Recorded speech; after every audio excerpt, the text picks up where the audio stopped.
Hello students, welcome to V V Lakshmi classes. మనం inter first year మ్యాథమెటిక్స్లో chapter 9 అయినటువంటి straight lines అనే టాపిక్ నేర్చుకుంటున్నాం కదా. ఈరోజు ఎక్సర్సైజ్ 9Cలో రోమన్ నెంబర్ 1లో 12th అండ్ 13th ప్రాబ్లమ్స్ ఏ విధంగా సాల్వ్ చేయాలో నేర్చుకుందాం. Okay, let's start the class. 12th problem చూడండి అమ్మా, ఏమంటున్నారు? Show that the straight lines a minus b into x plus b minus c into y is equal to c minus a, b minus c into x plus c minus a into y is equal to a minus b, and c minus a into x plus a minus b into y is equal to b minus c are concurrent. ఇక్కడ 3 lines అనేవి ఇచ్చారమ్మా. ఈ 3 lines కూడా ఏం చెప్పమంటున్నారు? Concurrent అని చెప్పమంటున్నారు. Concurrent అంటే ఏంటంటే 3 are more lines అనేవి same point ద్వారా పాస్ అయితే ఆ లైన్స్ని మనం ఏం చెప్తాం? కాంకరెంట్ అని చెప్తాం. అర్థమవుతుందమ్మా? 3 ఆర్ మోర్ లైన్స్ అవన్నీ కూడా ఒకే పాయింట్ ద్వారా పాస్ అవ్వాలి, అప్పుడు ఆ లైన్స్నే కాంకరెంట్ అని చెప్తాం. ఆ పాయింట్ని ఏమంటామంటే పాయింట్ ఆఫ్ కాంకరెన్సీ అని చెప్తారు. పాయింట్ని ఏమంటాం? పాయింట్ ఆఫ్ కాంకరెన్సీ అని చెప్తాం. అయితే ఇక్కడ ప్రాబ్లం ఏం అడిగారమ్మా? 3 లైన్స్ అని ఇచ్చారు. ఈ 3 లైన్స్ కాంకరెంట్ చెప్పమంటున్నారు. అంటే నేను ఏ విధంగా చేస్తానంటే ఫస్ట్ 2 లైన్స్ కన్సిడర్ చేస్తాను. ఆ 2 లైన్స్ కూడా ఏ పాయింట్ దగ్గర అయితే ఇంటర్సెక్ట్ అవుతున్నాయో ఆ పాయింట్ని ఫైండ్ చేస్తాను. అర్థమవుతుందమ్మా? ఆ 2 లైన్ ఈక్వేషన్స్ని సింప్లిఫై చేసి వాటి యొక్క పాయింట్ ఆఫ్ ఇంటర్సెక్షన్ని ఫైండ్ చేస్తాను. అంటే ఏంటి పాయింట్ ఆఫ్ ఇంటర్సెక్షన్ అంటే? రెండు కూడా సేమ్ పాయింట్ ద్వారా పాస్ అవుతున్నాయి. ఇప్పుడు 3rd లైన్ కూడా అదే పాయింట్ ద్వారా పాస్ అవుతుంది అని చెప్పాను అనుకోండి, ఏమవుతుంది? ఇక్కడ మనకి ఇచ్చిన 3 లైన్స్ సేమ్ పాయింట్ ద్వారా పాస్ అవుతున్నాయి కాబట్టి ఆ 3 లైన్స్ మనం ఏం చెప్పొచ్చు? కాంకరెంట్ అని చెప్పొచ్చు. ఓకేనా? ఏం చేయాలి అనేది అర్థమైంది కదా. ఇప్పుడు సొల్యూషన్ చూడండి. సొల్యూషన్ చూడండి అమ్మా. ఫస్ట్ లైన్ ఈక్వేషన్స్ ఏమి ఇచ్చారో రాయండి. గివెన్ దాట్ ఏంటి ఇచ్చారమ్మా line equations? a minus B into X plus b minus C into why is equal to C minus A. And next ఏమి ఇచ్చారు? b minus C into X plus C minus A into why is equal to A minus B.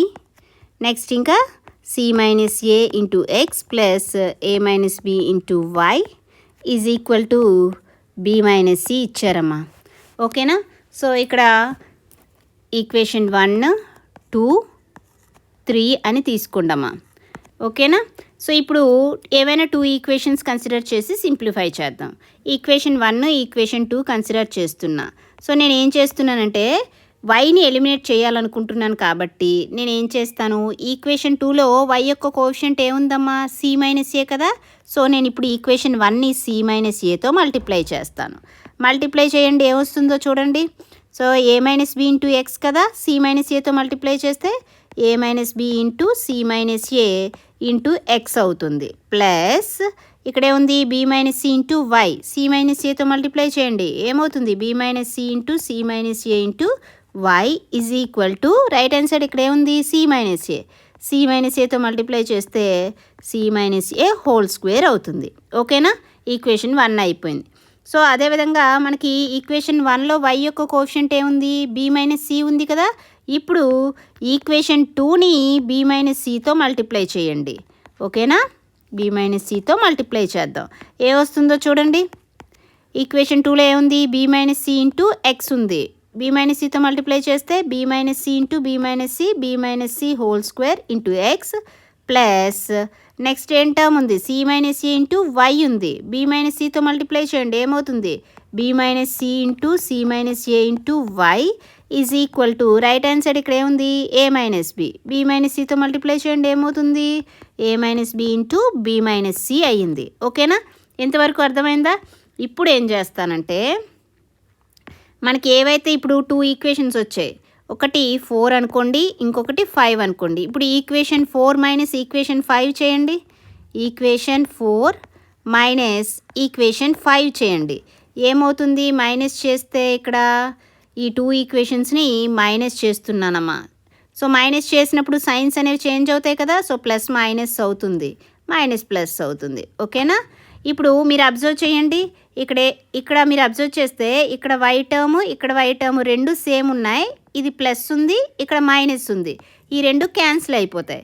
ఇప్పుడు ఇక్కడే ఉన్నాయి A minus B into C minus A into X minus B minus C whole square into X. So ఏమొస్తుంది A minus B into C minus A into X minus B minus C whole square that is equal to minus చేస్తున్నాం కదా. So ఇక్కడ first ఏముంది C minus ఏ whole square ఉంది minus ఏ minus B into B minus C చేయండి ఏమవుతుంది C minus ఏ whole square minus ఏ minus B into B minus C అయింది. అర్థమైందా అమ్మా ఏ విధంగా చేశానో? ఏవైతే ఈక్వేషన్ 4, 5 వచ్చాయో వాటిని మైనస్ చేస్తున్నాను. మైనస్ చేసేటప్పుడు సైన్స్ చేంజ్ అవుతాయి కదా, ప్లస్ మైనస్ అవుతుంది, మైనస్ ప్లస్ అవుతుంది. సో ఇప్పుడు మీరు అబ్జర్వ్ చేస్తే ఇక్కడ ఈ 2 టర్మ్స్ ఉన్నాయి కదా, ఈ 2 టర్మ్స్లో కూడా మీకు ఎక్స్ అనేది కామన్ ఉంది కదా. సో ఎక్స్ కామన్ తీస్తే ఏముంటుంది ఇంకా A minus B into C minus A X common తీసేసాం కదా. సో ఇక్కడే ఉంటుంది minus B minus C whole square into X is equal to C minus A whole square minus A minus B into B minus C ఉంటుంది. ఇప్పుడు ఈ X coefficient ఇక్కడ ఏదైతే ఉందో ఇది ఇక్కడ మల్టిప్లై చేస్తుంది కదా, రైట్ హ్యాండ్ సైడ్ వెళ్తే డివైడ్ చేస్తుంది. సో చేయండి ఏమవుతుంది that implies X equal to ఏమవుతుందమ్మా బి మైనస్ ఏ హోల్ స్క్వేర్ మైనస్ ఏ minus B into B minus C C minus ఏ హోల్ స్క్వేర్ మైనస్ ఏ minus B into B minus C upon so left hand ఉన్న term right hand side తీసుకొస్తే divide చేస్తుంది కదా. ఏముంది left hand side చూడండి, left hand side ఏముంది ఏ minus B into C minus A minus B minus C whole square a minus B into C minus A minus B minus C whole square ఉంది. Okay ఇప్పుడు ఈ terms simplify చేద్దామమ్మా. C minus ఏ whole square ఈ term c minus ఏ whole square అంటే ఏం రాయొచ్చమ్మా మనము c square plus a square minus 2ac ఓకేనా మైనస్ ఇక్కడ a minus B into B minus C చేయండి ఏమవుతుంది ఏబి మైనస్ ఏసి మైనస్ బీతో చేస్తే minus b square plus b c అవుతుంది ఓకేనా అపాన్ ఇప్పుడు డినామినేటర్ చూడండి ఇక్కడ ఏముంది ఏ minus B into C minus a చేయండి a minus B into C minus a చేస్తే ఏమొస్తుంది a c minus a square minus b c plus a b ఇంకేముంది minus B minus C whole square అంటే minus B minus C whole square అంటే b square plus c square minus 2bc అయ్యింది ఓకేనా simplify చేయండి ఏముంటుంది numerator చూడండి ఒక్కొక్క term C square plus a square minus 2ac ఇప్పుడు ఈ మైనస్ ఉంది కదా ఇక్కడ మైనస్తో మల్టిప్లై చేయండి ఏమొస్తుంది minus into a b minus a b minus into minus a c plus a c minus into minus b square plus b square minus into plus b c minus b c upon డినామినేటర్లో terms చూడండి a c minus a square minus b c plus a b so ఇక్కడ కూడా మైనస్తో multiply చేయండి మైనస్తో multiply చేస్తే ఏమవుతుంది minus b square minus c square plus 2bc okay so ఇంకా సింప్లిఫై చేయండి అన్ని టర్మ్స్ ఒక వరుసగా రాయండి అమ్మా first a square b square c square రాయండి ఏమవుతుంది plus a square plus b square plus c square next minus a b minus b c minus a b minus b c ఇంకేముంది ఇక్కడ మైనస్ 2ac ప్లస్ ఏసీ ఉంది అంటే ఏమొస్తుంది మైనస్ ఏసీ వస్తుంది upon డినామినేటర్లో కూడా టర్మ్స్ అబ్జర్వ్ చేయండి minus a square minus b square minus c square రాయండి minus a square minus b square minus c square okay next ఇంకే ఉన్నాయి ఏబి ఉంది ప్లస్ ఏబి నెక్స్ట్ ఇక్కడ ప్లస్ 2bc మైనస్ బీసీ అంటే ఏమొస్తుంది ప్లస్ బీసీ ప్లస్ ఏసీ ఉంది కదా plus AC ఓకేనా ఇప్పుడు న్యూమరేటర్లో కూడా న్యూమరేటర్ డినామినేటర్లో సేమ్ టర్మ్స్ ఉన్నాయమ్మా అయితే ఇక్కడ డినామినేటర్లో మైనస్ కామన్ తీసేస్తే ఏమవుతుందమ్మా న్యూమరేటర్లో ఏమున్నాయి a square plus b square plus c square minus a b minus b c minus a c and డినామినేటర్లో మైనస్ అనేది కామన్ తీసేసాం కదా అంటే a square plus b square plus c square minus a b minus b c minus a c so simplify చేస్తే ఈ 2 terms same ఉన్నాయి కాబట్టి cancel అవుతాయి ఇంకేముంది -1 ఉంది దేర్ ఫోర్ ఎక్స్ వాల్యూ ఏమొచ్చిందమ్మా -1 వచ్చింది ఇప్పుడు ఈ ఎక్స్ వాల్యూని ఈక్వేషన్ 1 or 2లో సబ్స్టిట్యూట్ చేయండి ఇక్కడ ఈక్వేషన్ 1 ఏముంది చూడండమ్మా, a minus B into X plus b minus C into why is equal to C minus a కదా. ఈక్వేషన్ 1లో ఎక్స్ ఈక్వల్ టు 1 సబ్స్టిట్యూట్ చేద్దాం. ఏమవుతుందో చూడండి. ఈక్వేషన్ 1 అనేది ఏముందమ్మా, a minus B into X plus b minus C into why is equal to C minus a ఉంది. అయితే మనకి ఎక్స్ వాల్యూ ఏమొచ్చిందమ్మా, ఎక్స్ ఈక్వల్ టు -1 కదా వచ్చింది. ఈ వాల్యూ ఇక్కడ సబ్స్టిట్యూట్ చేయండి, ఏమవుతుంది, a minus B into -1 plus b minus C into why is equal to C minus a. That implies -1తో మల్టిప్లై చేస్తే -a minus B into -1 plus b minus C into why is equal to C minus a. So ఈ 2 టర్మ్స్ని కూడా right hand side పంపించండి, ఏమవుతుంది, B minus C into why is equal to C minus A. Minus a అనేది right hand side వస్తే ఏమవుతుంది, plus ఏ అవుతుంది. Plus B అనేది రైట్ హ్యాండ్ సైడ్ వస్తే ఏమవుతుంది, మైనస్ బి అవుతుంది. ఓకేనా, ఏ అనేది క్యాన్సిల్ అవుతుంది. ఇంకేముందమ్మా, b minus C into why is equal to C minus b ఉంది. వై ఈక్వల్ టు ఏమవుతుంది, సి మైనస్ బి. ఇక్కడ బి మైనస్ సి అనేది మల్టిప్లై చేస్తుంది కదా, రైట్ హ్యాండ్ సైడ్ వస్తే డివైడ్ చేస్తుంది. న్యూమరేటర్లో మైనస్ కామన్ తీస్తే b minus c by b minus c. B minus c అనేది క్యాన్సిల్ అయితే ఇంకేముంటుంది, -1. సో ఇక్కడ వాల్యూ ఏమొచ్చిందమ్మా, y is equal to -1. Therefore x comma 1 why అనే పాయింట్ ఏమొచ్చింది, -1, -1. ఓకేనమ్మా. సో 2 లైన్స్ ఈ పాయింట్ దగ్గర ఇంటర్సెక్ట్ అవుతున్నాయి. ఇప్పుడు ఇదే పాయింట్ ద్వారా థర్డ్ లైన్ పాస్ అవుతుందో లేదో చూద్దాం.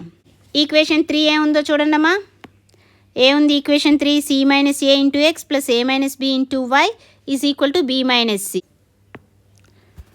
ఇప్పుడు ఈక్వేషన్ 3 కన్సిడర్ చేయండి అమ్మా. ఏముంది equation 3, C minus A into X plus A minus B into why is equal to B minus C ఉంది. ఓకేనా. సో ఇప్పుడు ఎల్హెచ్ఎస్ కన్సిడర్ చేయండి. మనం ఏం చేయాలి, మనకి ఏదైతే పాయింట్ వచ్చిందో ఆ పాయింట్ ఈ ఈక్వేషన్ ఈ లైన్ కూడా ఆ పాయింట్ ద్వారా పాస్ అవుతుందని చెప్పాలి. ఓకేనా. సో ఎల్హెచ్ఎస్ ఏంటి, C minus A into X plus A minus B into Y. మనకి ఎక్స్ కామా వై అనే పాయింట్ ఏం తెలుసు, -1, -1 అని తెలుసు. సో ఇక్కడ సబ్స్టిట్యూట్ చేస్తే ఏమవుతుంది, C minus A into -1 plus A minus B into -1. Simplify చేయండి, -1తో మల్టిప్లై చేస్తే -c plus A plus B. So ఏమొస్తుంది, ఏ అనేది క్యాన్సిల్ అయితే బి మైనస్ సి వచ్చింది. ఆర్హెచ్ఎస్ వచ్చిందా. Therefore line equation 3 passes through -1, -1. Therefore given 3 lines ఏమవుతుందమ్మా, ఇచ్చిన 3 లైన్స్ కూడా సేమ్ పాయింట్ ద్వారా పాస్ అవుతున్నాయి. Given 3 lines passes through the same point. So ఏవైనా 3 or more lines same point ద్వారా పాస్ అయితే మనం ఆ లైన్ ఏమని చెప్పొచ్చమ్మా, ఆ లైన్స్ అనేవి కాంక్రెంట్ అని చెప్పొచ్చు. Hence given lines are concurrent. ఓకేనమ్మా, అర్థమైందా ఏ విధంగా చెప్పామో. 3 లైన్స్ ఇచ్చినప్పుడు కాంక్రెంట్ చెప్పాలి అంటే ఫస్ట్ 2 లైన్స్ కూడా సింప్లిఫై చేసి పాయింట్ అనేది ఫైండ్ చేసి ఆ పాయింట్ని థర్డ్ ఈక్వేషన్లో సబ్స్టిట్యూట్ చేసాం. ఓకేనా. సో ప్రొసీజర్ అయితే సింపుల్ అమ్మా, కానీ ఇక్కడ కొంచెం సింప్లిఫికేషన్ ఎక్కువ ఉంది. ఓకే, సింప్లిఫికేషన్ అనేది జాగ్రత్తగా చేశారు అంటే ప్రాబ్లం అనేది వెరీ ఈజీ. ఓకేనా. నెక్స్ట్ ప్రాబ్లం చూడండి అమ్మా. 13th ప్రాబ్లము ఏమంటున్నారు, find the value of P if the straight lines X plus P equal to 0, Y plus 2 equal to 0 and 3x plus 2y plus 5 equal to 0 are concurrent. So ఇక్కడ 3 line equations ఇచ్చారమ్మా. ఈ 3 lines కూడా ఏమంటున్నారు, concurrent అవుతున్నాయి అంటున్నారు. Concurrent అంటే ఏంటి, ఆ 3 lines కూడా సేమ్ పాయింట్ ద్వారా పాస్ అవుతున్నాయని అర్థమవుతుందమ్మా. 3 లైన్స్ కూడా సేమ్ పాయింట్ ద్వారా పాస్ అవుతున్నాయని ఇచ్చారు. సో ఇప్పుడు మనం ఏం ఫైండ్ చేయాలి, పి వాల్యూ ఫైండ్ చేయాలి ఈ కండిషన్ యూజ్ చేసి. సో ఫస్ట్ నేను ఏం చేస్తాను, 2 లైన్స్ ఏ పాయింట్ దగ్గర ఇంటర్సెక్ట్ అవుతున్నాయో ఆ పాయింట్ ఫైండ్ చేసి ఆ పాయింట్ ద్వారా థర్డ్ లైన్ కూడా పాస్ అవుతుంది కదా, ఎందుకంటే 3 లైన్స్ కాంకరెంట్ కాబట్టి సేమ్ పాయింట్ ద్వారా పాస్ అవుతాయి. సో థర్డ్ లైన్ కూడా ఈ పాయింట్ ద్వారా పాస్ అవుతుందని చెప్పి తీసుకొని అప్పుడు పీ వాల్యూ అనేది ఫైండ్ చేస్తాను. సొల్యూషన్ చూడండి.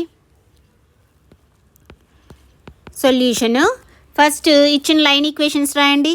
గివెన్ లైన్స్ ఏంటమ్మా, X plus P equal to 0, ఇది equation 1, and Y plus 2 equal to 0, equation 2, and 3x plus 2y plus 5 equal to 0. 3 line equations ఉన్నాయి కదా. ఇప్పుడు ఈక్వేషన్ 1 ఈక్వేషన్ 2 నుంచి xy వాల్యూస్ ఫైండ్ చేస్తాను. ఇప్పుడు లైన్ ఈక్వేషన్ 1 నుంచి మనకేమొస్తుందమ్మా, x equal to minus p వస్తుంది. చూడండి మనకేముంది ఇక్కడ line equation 1 x plus P equal to 0 కదా. సో పి అనేది రైట్ హ్యాండ్ సైడ్ పంపిస్తే మైనస్ పి అవుతుంది. అదేవిధంగా లైన్ ఈక్వేషన్ 2 నుంచి ఏమొస్తుంది మనకి, y ఈక్వల్ టు -2 అవుతుంది. ఎందుకు, అక్కడ y ప్లస్ 2 అనేది ఈక్వల్ టు 0, ప్లస్ 2ని రైట్ హ్యాండ్ సైడ్ పంపిస్తే -2 అవుతుంది. సో ఇప్పుడు మనకి ఇంటర్సెక్టింగ్ పాయింట్ అనేది తెలిసింది కదమ్మా. Line equation 1 and line equation 2 intersect అవుతున్న పాయింట్ అనేది ఏం తెలిసిందమ్మా, x, y is equal to -p, -2. అయితే మనకి ఇచ్చిన లైన్స్ అనేవి కాంకరెంట్ తెలుసు కదా. గివెన్ దట్ ఏమి ఇచ్చారమ్మా మనకి, లైన్స్ ఆర్ కాంకరెంట్ అని ఇచ్చారు. కాంకరెంట్ అంటే ఏంటమ్మా, 3 లైన్స్ కూడా సేమ్ పాయింట్ ద్వారా పాస్ అవుతున్నాయి కాబట్టి line equation 3 passes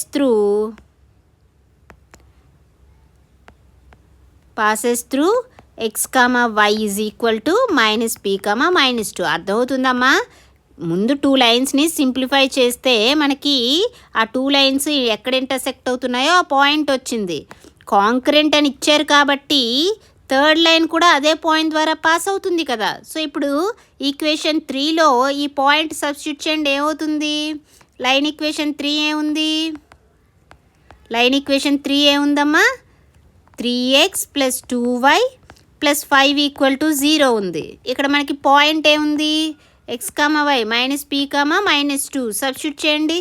3 into X ప్లస్లో -p ప్లస్ 2 ఇంటూ వై ప్లస్లో -2 ప్లస్ 5 ఈక్వల్ టు 0 ఏమవుతుంది, -3p, 2 into -2 -4 plus 5 equal to 0. Simplify చేయండి. -3p plus 1 equal to 0. That implies 3p is equal to 1. That implies p is equal to 1/3. ఓకేనా. మనకేంటి p వాల్యూనే కదా find చేయమన్నారు, ఏమొచ్చింది 1/3. ఓకేనమ్మా, అర్థమైందా ఏ విధంగా ఫైండ్ చేస్తామో. కాంకరెంట్ డెఫినిషన్ అనేది క్లియర్గా ఉండాలమ్మా, అప్పుడే మీరు ప్రాబ్లం అనేది సాల్వ్ చేయగలరు. ఓకేనా. సో ఈ క్లాస్లో మనం ఏం నేర్చుకున్నామమ్మా, ఎక్సర్సైజ్ 9Cలో రోమన్ నెంబర్ 1లో 12th and 13th ప్రాబ్లమ్స్ ఏ విధంగా సాల్వ్ చేయాలో నేర్చుకున్నాం కదా. రిమైనింగ్ ప్రాబ్లమ్స్ నెక్స్ట్ క్లాస్లో నేర్చుకుందాం. ఈ క్లాస్ మీకు నచ్చినట్లయితే like, share, subscribe. Thank you for watching. Keep learning.